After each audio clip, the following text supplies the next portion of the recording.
Saudi আরবকে ন্যাটোর বাইরে যুক্তরাষ্ট্রের অন্যতম গুরুত্বপূর্ণ সামরিক মিত্র হিসেবে ঘোষণা করেছেন মার্কিন প্রেসিডেন্ট ডোনাল্ড ট্রাম্প।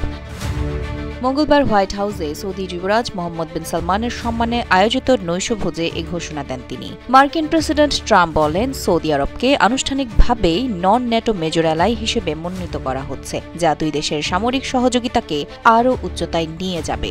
যুক্তরাষ্ট্র এখন পর্যন্ত মাত্র ১৯টি দেশকে এই মর্যাদা দিয়েছে। তিনি জানান, বিষয়টি অনুষ্ঠান পর্যন্ত গোপন রাখা হয়েছিল সৌদির অনুরোধে।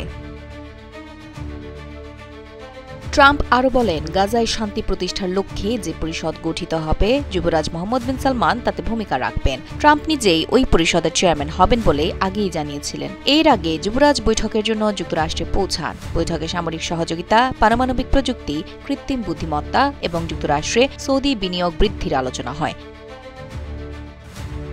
যুবরাজ জানান, যুক্তরাষ্ট্রে সৌদি বিনিয়োগ $৬০,০০০ কোটি থেকে বাড়িয়ে $১,০০,০০০ কোটি করার পরিকল্পনা রয়েছে। এছাড়া সৌদি আরবের কাছে আধুনিক F-35 যুদ্ধবিমান বিক্রয়ের আলোচনাও চলছে।